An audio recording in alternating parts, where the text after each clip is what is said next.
అంటే పాపులేషన్లో 24% ఉన్నటువంటి దళిత బిడ్డలు ఒక తాటి మీదకు వస్తే, నేను రాష్ట్ర ప్రజలకి మీ ద్వారా క్యాలిక్యులేషన్ కూడా ఇస్తున్నా, భారతీయ జనతా పార్టీకి 240 సీట్లతోటి వచ్చినటువంటి ఓట్ల శాతం 14 నుంచి 16 కోట్ల శాతం. అంటే 16 కోట్ల మంది ఓట్లు వేస్తే ఈరోజు భారతీయ జనతా పార్టీ కేంద్ర ప్రభుత్వంలో కూర్చొని రాష్ట్రాలని, రాజ్యాంగాన్ని అజమాయిషీ చలాయిస్తుంది. ఇదే 16 కోట్లు ఓట్లు వేసినటువంటి భారతీయ జనతా పార్టీ భారతదేశాన్ని గత 14 సంవత్సరాల నుంచి ఏలుతుంటే 40 కోట్ల మంది దళితులుగా ఉన్నటువంటి వాళ్ళల్లో ఒక్కసారి కన్సాలిడేషన్ వస్తే, ఒకసారి ఐక్యత వస్తే, తమిళనాడులో ఉన్న 22% దళితులు, ఉత్తరప్రదేశ్లో ఉన్న 23% దళితులు, ఆంధ్రప్రదేశ్లో ఉన్న 24% దళితులు, వాట్ నాట్ 29 రాష్ట్రాల్లో ఉన్నటువంటి 40 కోట్ల మంది దళిత బిడ్డలు ఒక్క తాటి మీదకి వస్తే భారతీయ జనతా పార్టీ లాంటి మతతత్వ పార్టీలు కొట్టుకొని పోతాయి. ఇక్కడే వర్గీకరణకి ఒక బీజం పడింది. I'm very sorry to say, భారత అత్యున్నత న్యాయస్థానం కూడా రాజకీయ ప్రలోభాలకు లొగ్గి ఈ 40 కోట్ల మంది ప్రజలని 40 రకాలుగా విభజించాలి అనేటువంటి ఒక దుర్మార్గకరమైనటువంటి ప్రయత్నంలో భాగంగా ఆగస్టు 1న శంఖంలో పోస్తే తీర్థమైనట్టుగా భారతీయ జనతా పార్టీ నోట్లో నుంచి వచ్చినటువంటి మాటలే గౌరవ సుప్రీంకోర్టు న్యాయమూర్తుల కలంలో నుంచి ఒక వర్గీకరణ ఉద్యమంగా, ఒక వర్గీకరణ ఉపకులాలని వర్గీకరించుకోవచ్చని రాష్ట్ర ప్రభుత్వాలకి పూర్తి స్థాయి స్వేచ్ఛనిస్తూ ఆర్టికల్ 341కి వ్యతిరేకంగా ఇచ్చినటువంటి ఒక దుర్మార్గకరమైనటువంటి జడ్జిమెంటు, జాతి మొత్తం నిర్వీర్యమైపోయేటువంటి జడ్జిమెంటు. భారతదేశంలో దళిత కులాలు 40 కోట్ల మందిగా ఉన్నటువంటి దళిత కులాలు 400 ఉపకులాలుగా కొట్టుకు చచ్చేటట్టుగా, ఒక్కరోజు కలిసి వాళ్ళు బ్రతికి కలిసి ఒక ఓటు వేసేటువంటి అవకాశం లేకుండా చేసినటువంటి అత్యంత దుర్మార్గకరమైన, హేయమైన, నీచమైన, నికృష్టమైనటువంటి జడ్జిమెంటు ఈరోజు భారతదేశంలో రాజ్యాంగాన్ని విచ్ఛిన్నం చేయడానికి ప్రయత్నం చేస్తుంటే రాష్ట్రంలో ఉన్నటువంటి తెలుగుదేశం ప్రభుత్వాన్ని మోస్తున్నటువంటి జనసేన తెలుగుదేశం ప్రభుత్వం మోయటానికి అవకాశం ఇచ్చినటువంటి గౌరవ మాజీ ముఖ్యమంత్రి జగన్మోహన్ రెడ్డి ప్రభుత్వం, వైఎస్ఆర్సీపీ ప్రభుత్వం, వీటన్నిటికీ పెద్ద దిక్కుగా ఉన్నటువంటి భారతీయ జనతా పార్టీ ప్రభుత్వం, ఈ 4 ప్రభుత్వాలు, ఈ 4 పార్టీలు మాల జాతి గొంతు మాత్రమే కోయలేదు, యావత్ దళిత జాతి మొత్తాన్ని నిర్వీర్యం చేసేటువంటి ఒక ప్రయత్నం జరుగుతుంటే ఈ రాష్ట్రంలో ఉన్నటువంటి 80 లక్షల మంది దళితులు, మాలలు, లేకపోతే 40-30 లక్షలుగా ఉన్నటువంటి మాదిగలు రేపొద్దున రిజర్వేషన్స్ కోల్పోతే, రేపొద్దున రిజర్వేషన్స్ అనే పేరుతోటి ఒకళ్ళనొకళ్ళు కత్తులు దూసుకుంటే రేపొద్దున బాబాసాహెబ్ అంబేద్కర్ కలల కన్నా రాజ్యాధికార పోరాటం ఎలా సాధ్యం? ఒక్కసారి ఆంధ్రప్రదేశ్ రాష్ట్ర యువతలో మేధావులను ఆలోచించమంటున్నా. చంద్రబాబు నాయుడు వక్ర బుద్ధికి, చంద్రబాబు నాయుడు నీచ బుద్ధికి, చంద్రబాబు నాయుడు యొక్క అధికార దాహానికి ఈరోజు మాలలు, మాదిగలు కత్తులు దూసుకుంటుంటే రేపొద్దున క్రిమిలేయర్ సిస్టంతో ఫస్ట్ జనరేషన్ అని చెప్పేటువంటి రిజర్వేషన్స్ కేవలం కుటుంబంలో ఒక్కడికి మాత్రమే పరిమితం చేస్తే రేపొద్దున మాదిగ సోదరులు ఏమైపోతారు, మాల సోదరులు ఏమైపోతారు, ఒక ఎమ్మెల్యేగా, ఒక ఎంపీగా బాబాసాహెబ్ అంబేద్కర్ రాజ్యాధికారం సాధించాలనే కలలు ఏమైపోతాయి? దీన్ని ఎదుర్కోవాలి సోదరులారా.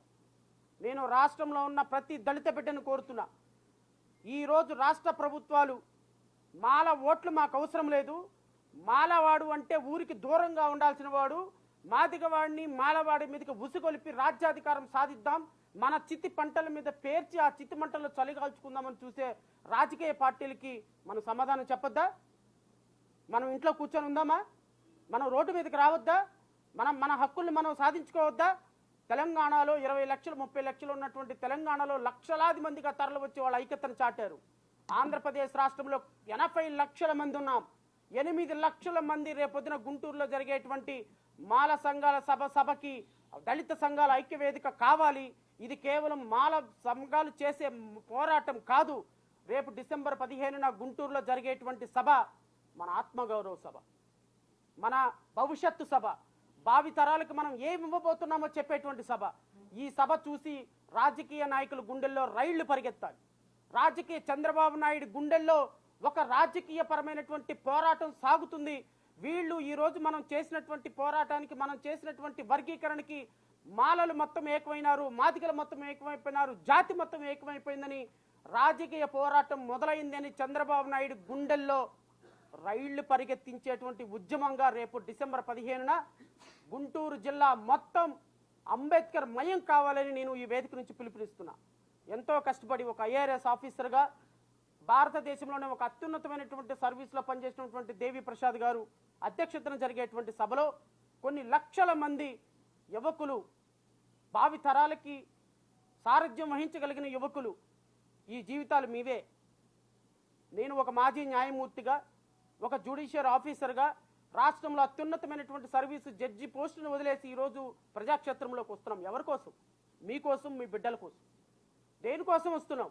ఎందుకు? ఒక ఐఆర్ఎస్ ఆఫీసర్గా, ఇన్కమ్ ట్యాక్స్ కమిషనర్గా రిటైర్డ్ అయ్యి ఈరోజు జాతి కోసం అహర్నిశలు దేవి ప్రసాద్ గారు ఎందుకు కష్టపడుతున్నారు? మీకోసం, మీ బిడ్డల కోసం. రేపొద్దున మీ బిడ్డల రిజర్వేషన్ల కోసం, ఈరోజు ఎంప్లాయీస్గా మీ రిజర్వేషన్ల కోసం, ఎంప్లాయీస్గా మీ ప్రమోషన్ల కోసం, ఇంటి పక్కన ఇంటి ఎదురు ఉన్నటువంటి వాళ్ళు పొలాలు ఆస్తులతోటి ఉద్యోగాలు వాళ్ళు లక్షలు సంపాదించుకుంటే మనకున్నది కేవలం ఉద్యోగం, రిజర్వేషన్లు మాత్రమే. ఆ రిజర్వేషన్లో కూడా కోత పెట్టినటువంటి ప్రభుత్వాలను ఎదిరించడం కోసం, మన భావితరాల కోసం, మన బిడ్డల కోసం, మన భవిష్యత్తు కోసం, రాష్ట్రంలో, దేశంలో రాజ్యాధికారం సాధించాలన్న అంబేద్కర్, బాబాసాహెబ్ అంబేద్కర్ కళల కోసం మనం రావాలి తప్ప ఇది ఎవరో బొట్టు పెట్టి పిలిచే కార్యక్రమం కాదు సోదరులారా. ఇది రాష్ట్ర ప్రభుత్వాలకి మన దమ్ము చూపించాలి. రాష్ట్ర ప్రభుత్వాలకి మనం ఏం చేయగలమో చూపించాలి. ఈరోజు తెలుగుదేశం కూటమి ప్రభుత్వం చంద్రబాబు అధ్యక్షతన రేపు జరగబోయేటువంటి వర్గీకరణ, నేను మరలా చంద్రబాబు నాయుడిని ఈ వేదిక నుంచి ఛాలెంజ్ చేస్తున్నా. చంద్రబాబు నాయుడు అంటే కూటమి ప్రభుత్వం పెద్దలను కూడా నేను ఛాలెంజ్ చేస్తున్నా. మాల సంఘ నాయకులుగా, మాల ఎమ్మెల్యేలుగా, ఎంపీలుగా, దళిత ఎమ్మెల్యేలుగా, ఎంపీలుగా ఉన్నటువంటి నాయకులకు కూడా చెప్తున్నా, మీరు వర్గీకరణ గనక మొదలు పెడితే, నేను I'm challenging from this platform, మీరు వర్గీకరణ గనక మొదలు పెడితే చంద్రబాబు నాయుడు, తెలుగుదేశం పార్టీ ఈరోజు సిరియా అధ్యక్షుడు పారిపోయినాడు కదా దేశం వదిలి. 2029లో ఆంధ్రప్రదేశ్ రాష్ట్రం వదిలి మీరు పారిపోతారు.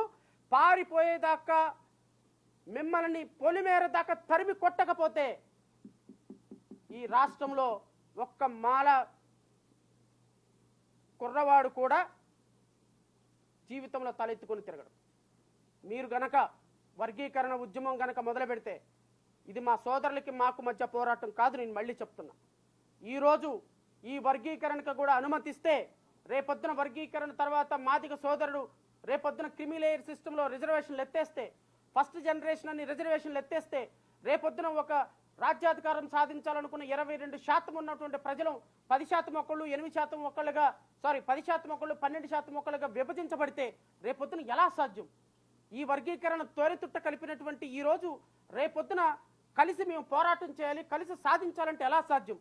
ఈ సాధ్యాన్ని అసాధ్యం చేయాలి అని, ఏ రోజు వీళ్ళు కలవకూడదని చంద్రబాబు నాయుడు పన్నినటువంటి కుట్రలో ప్రతి ఒక్కళ్ళు బలిపశువులం కాబోతున్నాం. నేను చెప్తున్నా కూటమి ప్రభుత్వానికి, మీకు దమ్ముంటే మీరు వర్గీకరణ ఉద్యమం కాదని రేపు విభజనవాదానికి సహకరించండి. విభజనవాదానికి సహకరించినటువంటి పార్టీలు, నేను మళ్ళీ చెప్తున్నా, జగన్మోహన్ రెడ్డి గోడ మీద పిల్లిలాగా అటొక్క కాలు ఇటొక్క కాలు వేస్తున్నావు. నువ్వు నిన్న గత ముఖ్యమంత్రిగా అయ్యావు అంటే కేవలం గుర్తుపెట్టుకో, మాల సంఘాలు, మాల నాయకులు నీ వెనక ఉండి మాల 80 లక్షల ఓట్లలో నీకు సింహభాగం పడింది కాబట్టే ఈరోజు మీరు మాట్లాడకుండా దళిత బిడ్డలు కొట్టుకుంటే మాకు హ్యాపీయలే, ఒక వర్గం ఆయన్ని ఒక వర్గం మేము తీసుకొచ్చుకుంటాం, మాకు చక్కగా మా పబ్బం గడుద్దని మీరు అనుకుంటున్నారు. ఉద్యమం చేసేద్దాం, విభజన చేసేద్దాం, ఏం కాదు, మాకు మాదిగలందరూ ఓటేస్తారు, వీళ్ళు కొట్టుకొని చస్తారు అని చంద్రబాబు నాయుడు అనుకుంటున్నాడు. చంద్రబాబు నాయుడు మీరు పన్నే కుట్రలకి, కుతంత్రాలకి డిసెంబర్ 15 సమాధానం చెప్తుంది.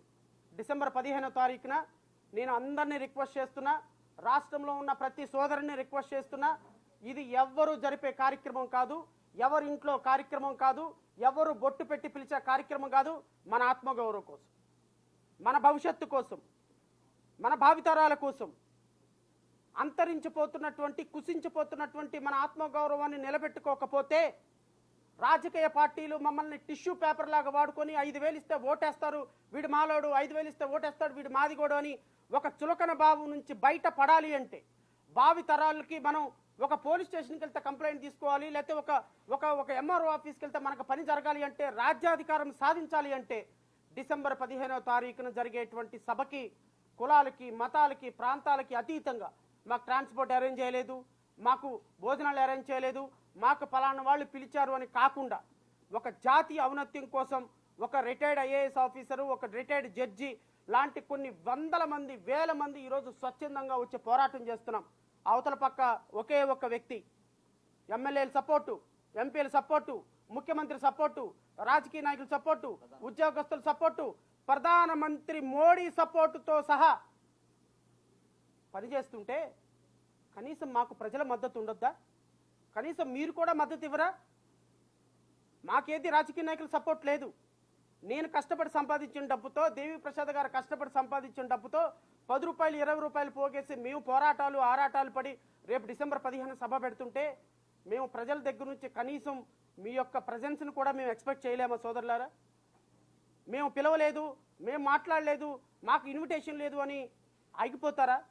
డిసెంబర్ 15న అది నా సభ కాదు, దేవి ప్రసాద్ గారి సభ కాదు, డాక్టర్ బాబాసాహెబ్ అంబేద్కర్ ఆలోచన విధానంతో రిజర్వేషన్లు తోసేయాలి, కోసేయాలి, తీసేయాలి అని చేసే ఒక ప్రభుత్వంలో గొప్ప స్థాయిలో ఉన్నటువంటి మోడీ చేసేటువంటి ఒక గారడీకి, మనవాదం ఒక పక్క, రాజ్యాంగం ఒక పక్క జరుగుతున్నటువంటి ఒక పోరాటానికి రాజ్యాంగాన్ని పరిరక్షించుకోకపోతే భవిష్యత్తు తరాలలో మనం తరాలకు సమాధానం చెప్పాలని ఒక ఆరాటంతో జరిగే సభ. ఈ సభను దిగ్విజయం చేయమని కోరుతున్నా. సాయంత్రం 4 గంటలకల్లా ఏది దొరుకుతుంది, ట్రైన్ దొరికితే ట్రైను, బండి దొరికితే బండి, కాలినడకనైతే కాలినడకన, ఆటో దొరికితే ఆటో దొరుకుని డిసెంబర్ 4న పోస్టర్ కోడ్ రిలీజ్ చేస్తున్నాం. డిసెంబర్ 15వ తారీఖున పోస్టర్ కోడ్ రిలీజ్ చేస్తున్నాం. రాష్ట్రంలో ఉన్న ప్రతి ఒక్కరూ కూడా దయచేసి ఆ రోజు సభను దిగ్విజయం చేసి రాష్ట్ర ప్రభుత్వాల గుండెల్లో వణుకు పుట్టే విధంగా చంద్రబాబు నాయుడు, నేను ఈ వేదిక నుంచి మీకు నేను ఒక అడ్వైజ్ చేస్తున్నా. మీరు వర్గీకరణ విషయంలో కనుక 59 ఉపకులాలు సంబంధించినటువంటి నిర్ణయం తీసుకోకుండా, అండ్ ఇంకొకటి I will conclude within 2 minutes, please bear. గౌరవ సుప్రీంకోర్టు ఇంపెరికల్ డేటా కలెక్ట్ చేయబడింది. గౌరవ సుప్రీంకోర్టు ఫస్ట్ ఆఫ్ ఆల్ ఎవరు వెనుకబాటుతనంలో ఉన్నారు, quantified data, empirical data collect చేయమని చెప్పింది. ఇవి రెండూ తయారు చేయకుండా మీరు వర్గీకరణకు వెళితే certainly we will approach the court of law, there is no doubt about it, and we'll go to the court of law, we'll approach the Supreme Court, High Court and the tribunal and everything, and nobody can stop us. We have every remedy to go for a court of law. But before that I am requesting you just follow the Supreme Court guidelines. Without empirical data, without quantified data, if you venture in classifying ABCD, you will pay cost for that. Certainly you will pay cost for that. Chandrababu నాయుడిని నేను ఈ వేదిక నుంచి నేను warn చేస్తున్నా. 2029లో Telugu Desam party భూస్థాపితం అయిపోతుంది. వర్గీకరణ విషయంలో గనక వేలు పెడితే, నేను మళ్ళీ చెప్తున్నా, నేను గౌరవ ముఖ్యమంత్రి చంద్రబాబు నాయుడు గారితో last అకేషన్లో when I had a personal meeting, there are certain discussions were happened. I don't want to reveal all these things, but మీకు రాష్ట్ర ప్రజలు 164 సీట్లతో అద్భుతమైన విజయాన్ని ఇచ్చారు. Let us confine for that. Let us confine for the state development. Let you confine your government for the welfare of the Amaravati and the state people, but don't touch reservation.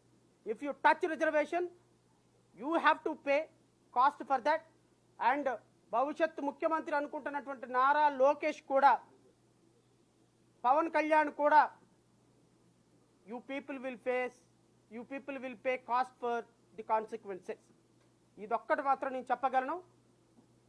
భవిష్యత్తులో దీన్ని ఎలా చేయాలనే దాని మీద ఒక committee వేయండి. ఆ committee నిర్ణయం తీసుకుంటుంది. కమిటీ తర్వాత క్వాంటిఫైడ్ డేటా తయారు చేయండి, ఇంపెరికల్ డేటా తయారు చేయండి, అందరి ఒపీనియన్ తీసుకోండి. నా చేతిలో ముఖ్యమంత్రి పదవి ఉంది కదా, నీ ఇష్టం వచ్చినట్టు చేసేస్తే 11 సీట్లు ఇచ్చి గత ప్రభుత్వంలో ఎలా ఇంటికి పంపించారో 11 సీట్ల నుంచి కట్ చేసి 9 సీట్లు ఇచ్చి తెలుగుదేశం పార్టీని ఇంటికి పంపించే కార్యక్రమం చాలా సీరియస్గా జరుగుతుంది. సో దయచేసి ప్రభుత్వాలు కూడా కొంచెం స్లో డౌన్ అవ్వండి. మీరు మాకు ఎదురు లేదులే, మేము ఆల్రెడీ తీర్మానం చేసేసాం, సుప్రీంకోర్టు కూడా చెప్పింది, మా ఇష్టం వచ్చినట్టు రిజర్వేషన్ చేసేస్తామని చేయండి. దాన్ని ఎలా అడ్డుకోవాలో మాకు తెలుసు. ఎందుకంటే 2011లో జరిగినటువంటి సెన్సస్ ఈ రోజు వరకు సెన్సస్ జరగల. సుప్రీంకోర్టు చెప్పినట్టుగా క్వాంటిఫైడ్ డేటా, ఇంపరికల్ డేటా తయారు చేయకుండా మీరు రిజర్వేషన్స్ వర్గీకరణ చేయడానికి జరగదు. 2024 డిసెంబర్ 9వ తారీఖు 8వ తారీఖు నువ్వు ఇంపరికల్ డేటా కలెక్ట్ చేయడానికి పెడితే ఈ రోజున it will take at least 3 years. ఎందుకంటే you are not suppose to collect empirical data. State government doesn't have such authority. Only central government is only authority to collect empirical data and quantified data. ఇవి రెండు కేంద్ర ప్రభుత్వం collect చేయటం మొదలు పెడితే 2 సంవత్సరాలు పడుతుంది. 2 సంవత్సరాల డేటా లోపు రాకుండా నువ్వు రిజర్వేషన్లు అమలు పరచలేవు, నువ్వు రిజర్వేషన్లు క్లాసిఫై చేయలేవు. ఈ 2 సంవత్సరాల్లో 2027లో జమిలీ ఎన్నికలు వస్తాయి. జమిలీ ఎన్నికలు వచ్చిన రోజున దెబ్బ ఎలా ఉంటుందో చూద్దు. కానీ మా దెబ్బ ఎలా ఉంటుందో అప్పటి వరకు రిజర్వేషన్స్ 100% జరగనిచ్చే ప్రసక్తే లేదు. ఎందుకు అంటే ఇది మాలా మాదిగల పంచాయతీ కాదు, ఒక జాతి ఔన్నత్యం యొక్క పంచాయతీ. So therefore I'm warning to every government authority including Chandrababu Naidu garu, please hold for some time, please be cautious, don't go fast, just slowly, just do the work according to the constitution. ఇది ఒక్కటి మాత్రం నేను చెప్పగలను. మీడియా సోదరులకు కూడా request చేస్తున్నా, December 15వ తారీఖున జరగబోయేటువంటి సభని ప్రజల వద్దకు చేర్చండి. మా బాధని, మా రాజ్యాంగ స్ఫూర్తిని అర్థం చేసుకొని ప్రజలందరినీ కూడా మా సభకు వచ్చేటట్టుగా మీ సహకారం కూడా అందించమని. ఇది ఎవరి కోసం చేస్తున్న పోరాటం కాదు, ఒక జాతి మనుగడ కోసం చేస్తున్న పోరాటం కాబట్టి మీడియా సోదరుల సహకారం కూడా నేను కోరుతున్నా. అందరూ దేవి ప్రసాద్ గారి అధ్యక్షతన నడవటానికి సిద్ధంగా ఉన్నాం. We are all here to extend our fullest cooperation as a పార్టీగా, జై భీమ్రావ్ భారత్ పార్టీగా. మా పార్టీ రాష్ట్రంలో ఉన్నటువంటి మొట్టమొదటి పార్టీ వర్గీకరణకు వ్యతిరేకంగా నిర్ణయం తీసుకొని యాక్టివ్గా పార్టిసిపేట్ చేస్తున్నటువంటి పార్టీ. అండ్ ఈ పార్టీ ఖచ్చితంగా అంబేద్కర్ ఐడియాలజీకి కన్ఫైన్ అయి ఉంది కాబట్టి మాలా మాదిగ ఎవరు విడిపోకూడదు. ఇద్దరూ కూడా సమానంగా హక్కులు పొందాలి, రాజ్యాధికారం సాధించాలి. రేపొద్దున ₹1 వాళ్ళు తిన్నా, ₹1 మేము తిన్నా మేము కొట్టుకుంటాం, మా పంచాయతీ మేమే తెలుసుకుంటాం. కేసీఆర్ అంటాడు కదా, తెలంగాణలో తెలంగాణ పంచాయతీ తెలంగాణ దెబ్బ అని. ఇది మా దళితుల పంచాయతీ, మేము తేల్చుకుంటాం. మీరెవ్వరూ ఇంటర్వెన్షన్ అవసరంలా, చంద్రబాబు నాయుడు ఇంటర్వెన్షన్ అవసరంలా, జగన్మోహన్ రెడ్డి ఇంటర్వెన్షన్ అవసరంలా. మేము రాజ్యాధికారం సాధించిన తర్వాత మేము చూసుకుంటాం. రాజ్యాధికారం సాధించడానికే నా ప్రయత్నం తప్ప, మా పోరాటం తప్ప, మా పొలిటికల్ పోరాటం తప్ప ఏ ఒక్క కులాన్ని కించపరచడం కాదు. మా మాదిగ సోదరులంటే నాకు అత్యున్నతమైన గౌరవం ఉంది. వాళ్ళ వెల్ఫేర్ కోసం మేము కట్టుబడి ఉన్నాం, మా పార్టీ కట్టుబడి ఉందని మనస్ఫూర్తిగా తెలియజేసుకుంటూ నాకు ఈ అవకాశం ఇచ్చిన ప్రసాద్ గారికి, ఆల్ ఇండియా చైర్మన్, మాల ఉపసంఘాల చైర్మన్ ప్రసాద్ గారికి, మీడియా సోదరులకి అందరికీ విచ్చేసినటువంటి ప్రతి ఒక్కరికి, ప్రింట్ అండ్ ఎలక్ట్రానిక్ మీడియా అందరికీ హృదయపూర్వక నమస్కారాలు. జై హింద్. ప్రభుత్వం సభని అడ్డుకునే ప్రసక్తి ఉంటుందని నేను అనుకోవటం లేదు. ఎందుకంటే already we got permission. And ఇంకోటి కూడా చెప్తున్నా, ఇన్ఫ్యాక్ట్ 4 లక్షల మందితోటి మేము తెలంగాణ కంటే చాలా బాగా చేయాలనుకున్నాం. కానీ అత్యంత దుర్మార్గకరంగా ప్రభుత్వం మేము చూపించినటువంటి ఏ గ్రౌండ్కి కూడా పర్మిషన్ ఇవ్వకుండా కేవలం ఒక లిమిటెడ్గా పట్టేటువంటి ఒక కంజెస్టెడ్ గ్రౌండ్కి పర్మిషన్ ఇవ్వటం కూడా ప్రభుత్వం నుంచి వ్యతిరేకత అని మేము భావిస్తున్నాం. But in spite of that there are so many hurdles. In spite of that we are trying to overcome all the hurdles. ప్రభుత్వం కనుక అడ్డుకోవడానికి ప్రయత్నం చేస్తే ఏమవుతుంది? ఏమీ కాదు. సభ గుంటూరు నల్లపాడు గ్రౌండ్లో జరగాల్సింది చంద్రబాబు నాయుడు ఇంటి ముందు జరుగుతుంది. ఎక్కడికి పోతుంది? సభ ఇక్కడ కాకపోతే అక్కడ జరుగుతుంది, ఈ రోజు కాకపోతే రేపు జరుగుతుంది. సెక్రటేరియట్లో చంద్రబాబు నాయుడు ఉండడా? హోమ్ మినిస్టర్ అనిత గారు ఉండరా? ఆవిడకి ఇల్లు లేదా? లేకపోతే పవన్ కళ్యాణ్కి ఇల్లు లేదా? ఇక్కడ జరగాల్సిన సభ అక్కడ జరుగుతుంది, ఎక్కడైనా సరే జరుగుతుంది. సెక్రటేరియట్ ముట్టడించే ప్రయత్నం చేస్తాం, ముఖ్యమంత్రి ఇల్లు ముట్టడించే ప్రయత్నం చేస్తాం.